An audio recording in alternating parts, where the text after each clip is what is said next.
ईश्वर ने हमारे भाग्य में जो लिखा है उसे हमसे कोई नहीं छीन सकता। लेकिन अगर हमें अपने ईश्वर पर सच्चा भरोसा है तो हमें वो भी मिल सकता है जो हमारे भाग्य में नहीं लिखा होता। इंसान का मुश्किल वक्त उसके लिए एक दर्पण की तरह होता है जो हमारी क्षमताओं का दर्शन हमें करवाता है। वह दिन मत दिखाना कान्हा कि हमें खुद पर गुरूर हो जाए। रखना अपने दिल में इस तरह कि जीवन सफल हो जाए। इस पूरे ब्रह्मांड में ऐसी कोई ताकत नहीं जो इंसान की इच्छाओं की पूर्ति कर सके, क्योंकि इंसान की इच्छाएं एक समुद्र के समान होती है जिसे कभी भी भरा नहीं जा सकता। जो दूसरों की तकलीफों को समझते हैं, जिनमें दया है, दिल से अच्छे हैं, उन्हें दोबारा जन्म लेना नहीं पड़ता। अगर कोई मनुष्य हमारे साथ बुरा कर रहा है तो उसे करने दो, यह उसका कर्म है और समय उसके कर्म का फल उसे जरूर देगा। लेकिन हमें कभी भी किसी के साथ बुरा नहीं करना चाहिए, क्योंकि यही हमारा धर्म है। दुष्ट लोग अगर समझाने मात्र से समझ जाते तो यकीन मानो महाभारत कभी ना होता। श्री कृष्ण कभी भी हमारा हाल नहीं पूछते, पर वो हमारी सब खबर रखते हैं। श्री कृष्ण अपने सच्चे भक्तों पे हर घड़ी नजर रखते हैं। जो हुआ वह अच्छा हुआ, जो हो रहा है वह अच्छा हो रहा है, जो होगा वह भी अच्छा ही होगा। तुम भूत का पश्चाताप न करो, भविष्य की चिंता न करो, वर्तमान में जियो। अगर आप जीवन में असफल होते हैं तो आपको दोबारा प्रयास करने में कभी नहीं घबराना चाहिए, क्योंकि जब आप दोबारा प्रयास करते हैं तो आपकी शुरुआत सुनने से नहीं बल्कि आपके अनुभव से होती है। जिंदगी में सदैव अवसरों का आनंद लेना चाहिए, लेकिन किसी के भरोसे को तोड़कर नहीं। इस संसार में मनुष्य किसी भी रूप में बड़ा नहीं होता, बल्कि मनुष्य के पीछे जो ताकत खड़ी होती है वो ज्यादा बड़ी होती है। मनुष्य अपने सच्चे हृदय से जो दान दे सभी धर्मों को त्याग कर, अर्थात हर आश्रय को त्याग कर केवल मेरी शरण में आओ, मैं श्री कृष्ण तुम्हें सभी पापों से मुक्ति दिला दूंगा। इसलिए शोक मत करो। जब जब धर्म का लोप होता है और अधर्म में वृद्धि होती है, तब तब मैं श्री कृष्ण धर्म के अभ्युत्थान के लिए अवतार लेता हूँ।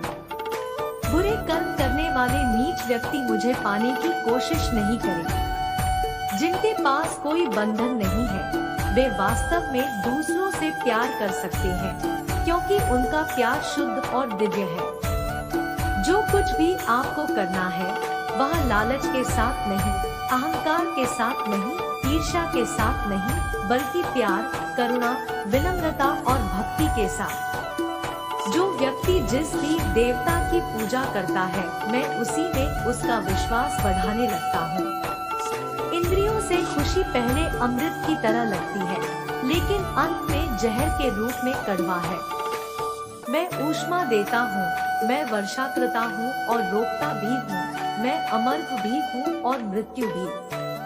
हथियारों में मैं गड़गड़ाहट हूँ, गायों के बीच में सुरभि नामक गाय को पूरा करने की इच्छा रखता हूँ।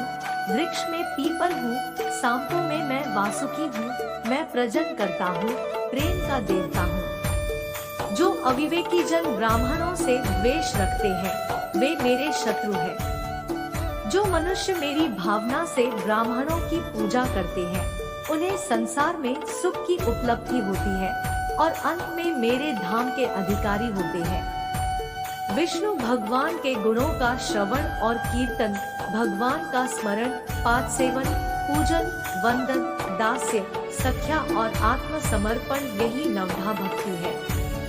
अहो, मनुष्य जन्म सभी जन्मों में श्रेष्ठ है। दुख सुख को समान समझने वाले जिस धीर पुरुष को ये इंद्रिय और विषयों के संयोग व्याकुल नहीं करते, वह मोक्ष के योग्य है। इस संसार में ज्ञान के समान पवित्र करने वाला निःसंदेह कुछ भी नहीं है। अपने लाभ के लिए किया गया काम अज्ञानी काम, खुद के लिए सोचे बिना दुनिया के कल्याण के लिए किया गया काम बुद्धिमान काम। प्राणी कर्म का त्याग नहीं कर सकता, कर्मफल का त्याग ही त्याग है। भगवान धर्म की रक्षा के लिए अवतार लेते हैं। जब जब धर्म की हानि और अधर्म की वृद्धि होती है, तब तब मैं अवतार लेकर आता हूँ। सज्जनों की रक्षा, दुष्टों का विनाश और धर्म की पुनः स्थापना, इन 3 कार्यों के लिए मैं प्रत्येक युग में प्रकट हुआ करता हूँ। जो पुरुष शस्त्र विधि को त्याग कर अपनी इच्छा अनुसार मनमाना आचरण करता है, वह न तो सिद्धि को प्राप्त होता है, न परमति को और न सुख को प्राप्त कर पाता है। भगवान का कोई प्रिय, अप्रिय, अपना या पराया आदि नहीं है। उसके लिए सभी प्राणी प्रिय है, क्योंकि वे सबकी आत्मा है। जिस प्रकार मनुष्य पुराने वस्त्र उतारकर नए ग्रहण करता है, उसी प्रकार आत्मा भी पुराना शरीर छोड़कर नए शरीर को ग्रहण करती है। जब 2 व्यक्ति एक दूसरे के निकट आते हैं, तो एक दूसरे के लिए सीमाएं और मर्यादाएं निर्मित करने का प्रयत्न करते हैं। हम यदि सारे संबंधों पर विचार करें तो देखेंगे कि सारे संबंधों का आधार यही सीमाएं हैं, जो हम दूसरों के लिए निर्मित करते हैं। और यदि अनजाने में भी कोई व्यक्ति इन सीमाओं को तोड़ता है, तो उसी क्षण हमारा हृदय क्रोध से भर जाता है। किंतु इन सीमाओं का वास्तविक रूप क्या है? सीमाओं के द्वारा हम दूसरे व्यक्ति को निर्णय करने की अनुमति नहीं देते, अपना निर्णय उस व्यक्ति पर थोपते हैं। अर्थात किसी की स्वतंत्रता का अस्वीकार करते हैं, और जब स्वतंत्रता का अस्वीकार किया जाता है, तो उस व्यक्ति का हृदय दुख से भर जाता है, और जब वो सीमाओं को तोड़ता है, तो हमारा मन क्रोध से भर जाता है। क्या ऐसा नहीं होता? पर यदि एक दूसरे की स्वतंत्रता का सम्मान किया जाए तो किसी मर्यादाओं या सीमाओं की आवश्यकता ही नहीं होती। अर्थात जिस प्रकार स्वीकार किसी संबंध का देह है, क्या वैसे ही स्वतंत्रता किसी संबंध की आत्मा नहीं। निर्णय के क्षण में हम हमेशा ही किसी अन्य व्यक्ति के सुझाव, सूचना एवं मंत्रणा या परामर्श को आधार बनाते हैं, और हमारे भविष्य का आधार हमारे आज किए हुए निर्णय के ऊपर होता है। तो क्या हमारा भविष्य किसी अन्य व्यक्ति के दिए हुए सुझाव एवं परामर्श का फल है? क्या हमारा संपूर्ण जीवन किसी अन्य व्यक्ति की बुद्धि का परिणाम है? सबका अनुभव है कि अलग अलग लोग एक ही स्थिति में अलग अलग परामर्श देते हैं। मंदिर में खड़ा भक्त कहता है कि दान करना चाहिए, और चोर कहता है कि मौका मिले तो इस मूर्ति के श्रृंगार चुरा लूं। धर्म से भरा हृदय धर्ममय सुझाव देता है, और अधर्म से भरा हृदय अधर्म का परामर्श देता है। धर्ममय सुझाव का स्वीकार ही मनुष्य को सुख की ओर ले जाता है, किंतु ऐसे परामर्श का स्वीकार करना तभी संभव हो पाता है जब हृदय में धर्म हो। अर्थात किसी का सुझाव अथवा परामर्श स्वीकार करने से पूर्व स्वयं अपने हृदय में धर्म को स्थापित करना क्या आवश्यक नहीं? पिता हमेशा ही अपनी संतान के सुख की कामना करते हैं, उनके भविष्य की चिंता करते रहते हैं। इसी कारणवश ही अपनी संतानों के भविष्य का मार्ग स्वयं निश्चित करने का प्रयत्न करते रहते हैं। जिस मार्ग पर पिता स्वयं चला है, जिस मार्ग के कंकड़ पत्थर को स्वयं देखा है, मार्ग की छाया, मार्ग की धूप को स्वयं जाना है, उसी मार्ग पर उसी का पुत्र भी चले, यही इच्छा रहती है हर पिता की। निःसंदेह उत्तम भावना है ये। किंतु 3 प्रश्नों के ऊपर विचार करना हम भूल ही जाते हैं। कौन से 3 प्रश्न? पहला, क्या समय के साथ प्रत्येक मार्ग बदल नहीं जाए? क्या समय हमेशा ही नई चुनौतियों को लेकर नहीं आता? तो फिर बीते हुए समय के अनुभव नई पीढ़ी को किस प्रकार लाभ दे सकते हैं? दूसरा, क्या प्रत्येक संतान अपने माता पिता की छवि होता है?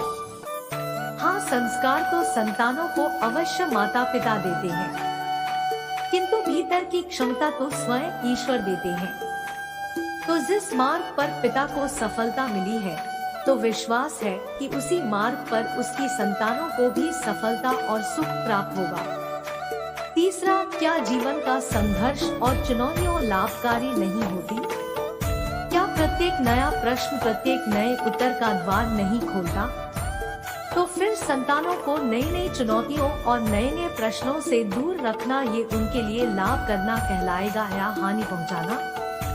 अर्थात जिस प्रकार मनुष्य के भविष्य के मार्ग का निर्माण करना श्रेष्ठ है, वैसे ही संतानों के जीवन का मार्ग निश्चित करने के बदले उन्हें नए संघर्षों के साथ जूझने के लिए मनोबल और ज्ञान देना अधिक लाभदायक नहीं होगा। कोई लाख करे चतुराई, तकदीर का लिखा न मिटे मेरा भाई। राजा हो या रंग, उसके वहाँ होगी सबके कर्मों की सुनवाई।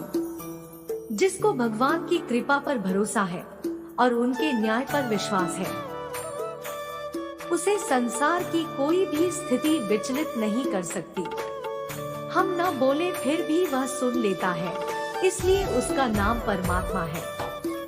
वह न बोले फिर भी हमें सुनाई दे, उसी का नाम श्रद्धा है। मंजिल मुझे छोड़ गई, रास्तों ने पा लिया है। जा जिंदगी तेरी जरूरत नहीं, मुझे कृष्ण ने संभल लिया है। चिंतन हो सदा इस मन में तेरा, चरणों में तेरे मेरा ध्यान रहे। चाहे दुख में रहूं, चाहे सुख में रहूं, होठों पे सदा तेरा नाम रहे। छू गया जब कभी ख्याल कृष्ण का, दिल मेरा देर तक धड़कता रहा। कल कृष्ण का जिक्र छिड़ गया घर में, और घर देर तक महकता रहा। सही समय पर पिए गए कड़वे घूंट अक्सर जिंदगी मीठी कर दिया करते हैं। कल के लिए सबसे अच्छी तैयारी यही है कि आज अच्छा करो। किनारा न मिले तो कोई बात नहीं, दूसरों को डुबा के मुझे तैरना नहीं आता। ईश्वर के फैसले पर क्यों करते को गिले शिकवे। सजा मिल रही है तो गुनाह भी जरूर हुए होंगे। यदि हमारी नीयत अच्छी और मकसद सही है, तो किसी न किसी रूप में ऊपर वाला भी हमारी मदद करता है। संतुष्ट मन इस विश्व का सबसे बड़ा धन है। जीवन में अहंकार भी आवश्यक है। जब बातें अधिकार, चरित्र और सम्मान की हो, सभी को सुख देने की क्षमता भले ही हमारे हाथ में न हो, किंतु किसी को दुख न पहुँचे, यह तो हमारे हाथ में ही है। आप जीवन से कुछ नहीं सीखते हैं। यदि आपको लगता है कि आप हर समय सही हैं, कोई आपको क्रोध दिलाने में सफल हो जाए, तो मान लीजिए कि आप उसके हाथ की कठपुतली हैं। धन और बल जीवन के फल हैं, जबकि परिवार और मित्र जीवन की जड़ हैं। जीवन की दो बातें अपने अंदर पैदा कर लो, हमेशा फायदे में रहोगे। चुप रहना, इससे बड़ा कोई जवाब नहीं, और माफ करना, इससे बड़ा कि इंतकाम नहीं।